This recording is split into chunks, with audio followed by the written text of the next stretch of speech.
Voltamos com a notícia de frente. Só reforçar a sua participação aqui através do nosso WhatsApp. Seja também um dos nossos comentaristas. Daqui a pouco a gente vai a mais participações aqui. Um monte de gente mandando mensagem pra gente nesta manhã. Nesta manhã de quinta-feira, a semana voou, né? Acabou, praticamente. Acabou janeiro. O janeiro que você falou que era janeiro de Deus. Porque longo? Longo. Não achei, não. Eu achei longo esse mês. Calma, professor, calma. Ontem, por exemplo, fui apresentar o Cidade Alerta, esqueci de passar gel no cabelo, o pessoal falou assim, professor, já acabou o mês, acabou o dinheiro? É mais ou menos isso, Gente, vamos falar agora da Covid-19. Olha só, o número de mortes da Covid-19 em Mato Grosso, infelizmente, não para de avançar. O deputado Lúdio Cabral fez duras críticas ao Estado. Vamos acompanhar com a Sêmia novamente. Sêmia. Dados da Secretaria de Estado de Saúde apontam que Mato Grosso já atingiu a marca das 5.000 mortes causadas pelo novo coronavírus. O deputado Lúdio Cabral, do PT, afirma que esse número é 40% maior do que o que já foi registrado em outros locais do país. Veja só o que ele falou sobre esse assunto.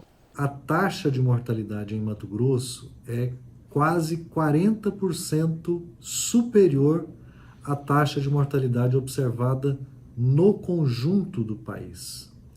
O que significa dizer, se o Brasil apresentasse a taxa de mortalidade de Mato Grosso, nós teríamos hoje no Brasil mais de 300.000 mortes.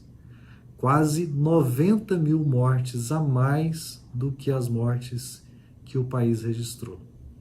Isso também significa dizer que se Mato Grosso tivesse experimentado as taxas de mortalidade do conjunto do país, nós teríamos, no mínimo, 1.500 mortes a menos nesse período.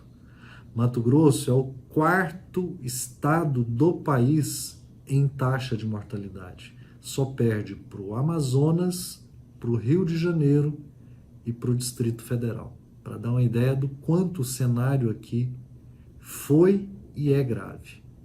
O fato de termos uma população pequena em relação à população nacional, de certa forma, não nos permite visualizar com a gravidade necessária o cenário que enfrentamos. Ora, e por que enfrentamos esse cenário? Primeiro, porque houve menosprezo por parte do governo, dos governos, em relação ao que seria a pandemia em Mato Grosso. O governador do estado, no final de março, afirmava que Mato Grosso não teria mais do que 4.000 pessoas infectadas em toda a duração da pandemia. Nós já temos muito mais que 200.000 casos oficialmente notificados e muito mais óbitos do que aquilo que o Estado projetou para o número de casos. Isso significou uma preparação inadequada do nosso sistema de saúde para enfrentar a pandemia. O sistema de saúde entrou em colapso em junho e o governo só percebeu que o planejamento que havia feito foi insuficiente tarde, depois que vivemos uma situação dramática entre junho e julho. Mês de julho, 1.200 pessoas morreram em Mato Grosso apenas no mês de julho. Nós não temos vacina suficiente, nenhum cenário que vislumbre um alcance de cobertura vacinal adequada para a nossa população, e existe o risco de circulação de variantes genéticas do vírus que podem produzir uma maior taxa de transmissão e quadros clínicos mais graves. Então, em decorrência disso, o nosso estado deveria, por 14 dias, pelo menos, manter medidas rigorosas de isolamento social para contermos com segurança a progressão da nossa curva epidêmica. Mato Grosso já conta com mais de 210.000 casos do novo coronavírus e há ainda mais de 270 internações em UTIs públicas e mais de 300 em enfermarias públicas. Isso representa, então, uma taxa de ocupação de mais de 67%. para UTIs adulto e 35% para enfermarias adulto. Com imagens de Benedito Costa e apoio técnico de Elton Júnior, Sêmia Mauad, para a Notícia de Frente. Obrigada, viu, Sêmia, pelas suas informações. Não, e é bom chamar a atenção, né? O deputado Lúdio Cabral falou, né? Lá atrás, quando ele fez a previsão lá na primeira onda, num trabalho em conjunto com a Universidade Federal de Mato Grosso, zombaram dele no primeiro momento. Depois tiveram que pedir desculpas, quase pedir desculpas para ele. E deveriam ter pedido, né? Porque disseram que não ia ser aquilo, que ele estava sendo radical, que estava prevendo uma catástrofe que não iria acontecer. Ele colocou aqui, ó, a previsão que fizeram aí seria de 4 mil infectados, são mais de 200 mil, ou seja, 50 vezes a mais. Ele coloca aqui o seguinte, que a média de mortes aqui de Mato Grosso é 40% acima da média nacional. E que se Mato Grosso tivesse a média nacional, teríamos, ao invés de 5 mil mortos, teríamos 3.500, né? Porque ele disse que seria 30% a menos. E uma outra observação, a gente falava aqui no início do programa sobre vacinas, né? Apenas 5 estados não estão disponibilizando a informação do número de pessoas vacinadas. São eles: Goiás, Tocantins, Distrito Federal, Amazonas e qual é o quinto? Mato Grosso. Mato Grosso. Mas Mato Grosso aí é o seguinte, por que é que não está disponibilizando? Porque é que todos os outros estados, fora esses 5, têm condição de disponibilizar o número de pessoas vacinadas. E aqui é o seguinte, não estão disponibilizando essa informação, por quê? Por quê? Né? Então é o seguinte, as autoridades precisam responder o porquê. Né?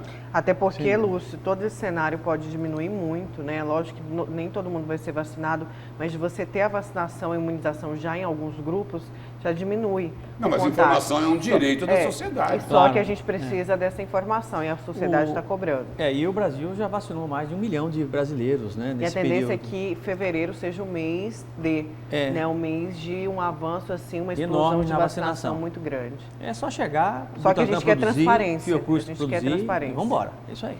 Olha só, deixa eu, antes dos dados da Covid, colocar mais algumas participações agora dos nossos telespectadores. O pessoal ainda está falando da questão do bloco passado. Bom dia, Trio Parada Dura. Diante desse aumento das taxas do judiciário, vem a pergunta: onde está o CNJ? A pergunta que o nosso telespectador se faz.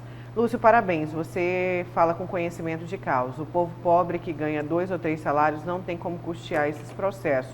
O povo tem que se manifestar e acabar com essa farra dos poderes. É a Cleide, do Jardim Guanabara. Isso aí. Bom dia, gente. Minha humilde opinião sobre essa informação que a imprensa vem mostrando sobre o governo federal é que 16 anos a esquerda governou e nunca teve essas divulgações. E os gastos eram enormes e ninguém falou nada. Aí o presidente não pode falar e nem fazer nada, que já vira um escândalo. Vamos deixar o governo. Ele não for bom, se ele não for bom, a gente troca. É o Leonan. Obrigada, Leonan, pela sua participação. Ainda falando sobre a Covid, eu quero trazer os dados aqui antes do destaque do Haroldo. Vamos aqui aos dados da Covid-19 em Mato Grosso. O boletim que foi divulgado pela Secretaria Estadual de Saúde, até a tarde de quarta-feira, foram 212.226 casos. 198 pessoas já se recuperaram desta doença.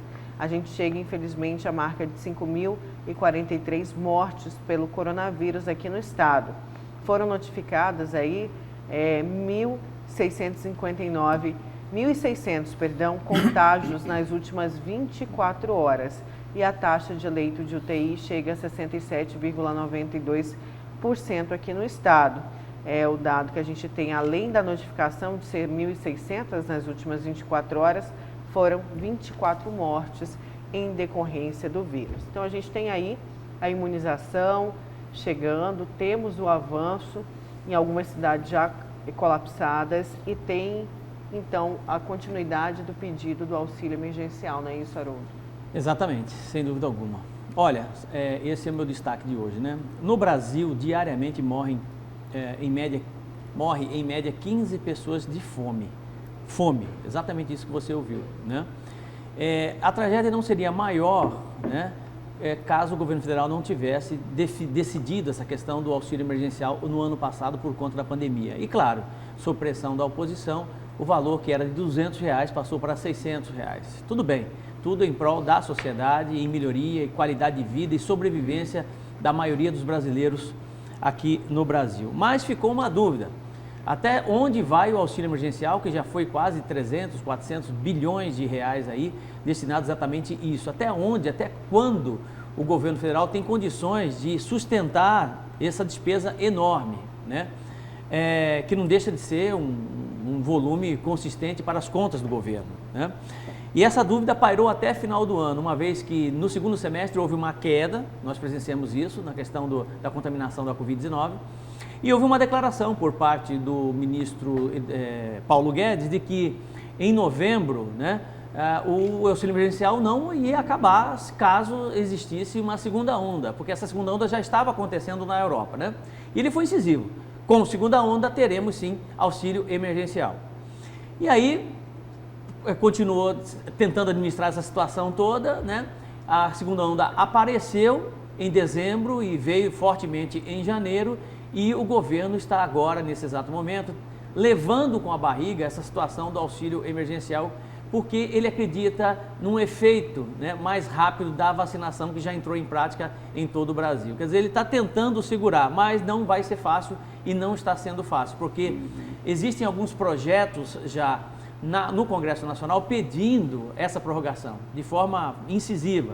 A pressão popular é muito grande, a pressão política dos políticos que representam a população é muito grande também. Por conta exatamente disso, o governo já sinaliza, sim, uma prorrogação do auxílio emergencial a partir do próximo mês. São 3 meses, nos próximos 3 meses, com R$200 por mês, né?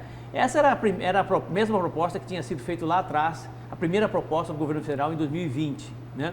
Porque dessa forma ele consegue, de certa forma, não comprometer o teto de gastos, né? E a lei de responsabilidade fiscal. E assim ele consegue, pelo menos, garantir um certo recurso para a população brasileira, a população mais carente, né, nos próximos 3 meses. Mas, paralelamente a isso também, existe um projeto pedindo que o auxílio emergencial seja prorrogado de R$600 até junho deste ano, né? E o governo não quer porque não tem dinheiro, já disse que não tem dinheiro, não dá para fazer. Existem algumas propostas, inclusive de taxação, já por meio de projeto no Congresso Nacional, de grandes fortunas, né? Para que pudesse ter esse recurso, né?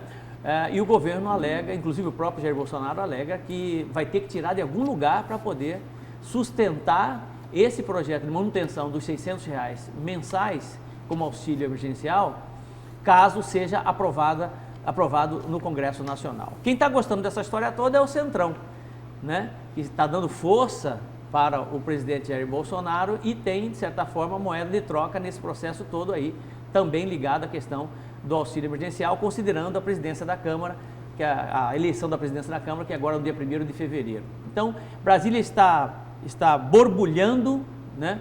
Mas certamente pelo desgaste e pela perda de popularidade por parte do presidente Jair Bolsonaro na outra pesquisa, tudo indica que o auxílio emergencial vai sair nos próximos 3 meses, pelo menos. A gente é uma posição que eu particularmente acho que é extremamente positiva, considerando que as pessoas mais carentes realmente estão passando por muita dificuldade, desempregadas e não têm absolutamente nada o que comer. Primeiro o ser humano, depois a instituição, né, as coisas ligadas à economia. Enfim, esse é o meu destaque de hoje. E tem gente querendo pegar carona, professor, no auxílio emergencial. Só ressaltar uma coisa que é importante. Sim.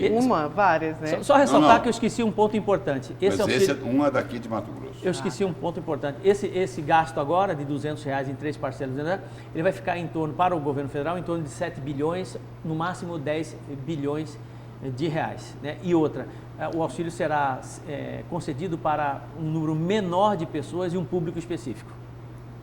Bom, eu falava aqui que tem gente querendo pegar carona, né? É o seguinte, o presidente da Associação dos Municípios aqui de Mato Grosso, Neurilan Fraga, ele defende aí a manutenção do auxílio emergencial.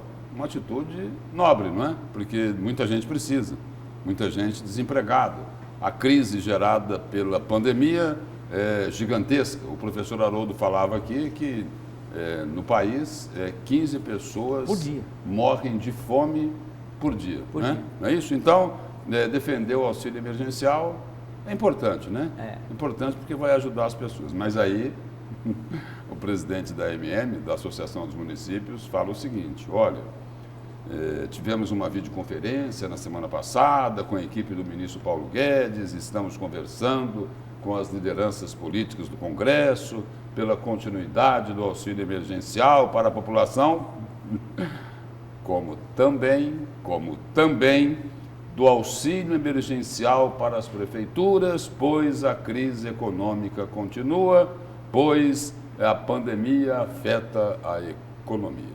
E aí? É para continuar pagando? É para continuar pagando? Por exemplo, nós temos informações aqui, o seguinte, o governo do estado aqui falou o seguinte, olha, as contas estão no azul.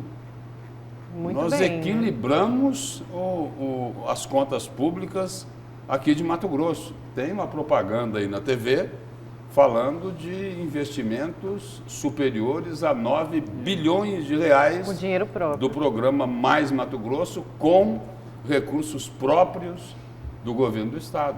Não é isso?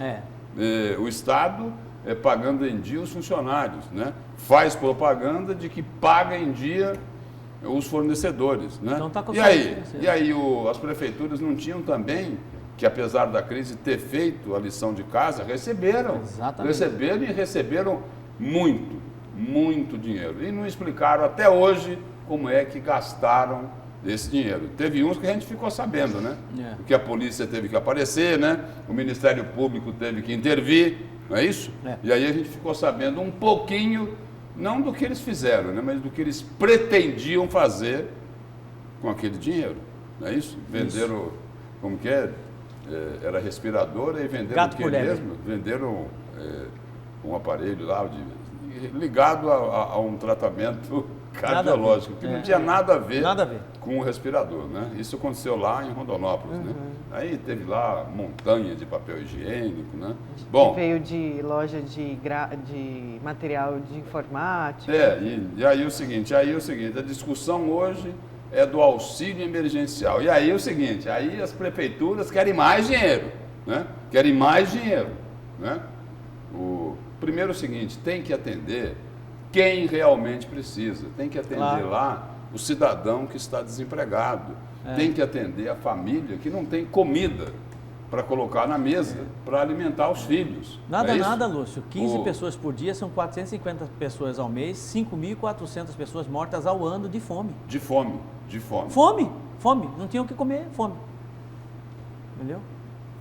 Triste, gente, mas o ministro, você chegou a falar ontem isso aqui, Lúcio, e a gente vai falar um pouquinho disso, desse impacto, já que ainda estamos no assunto auxílio, e claro que a última parcela foi paga e as pessoas já...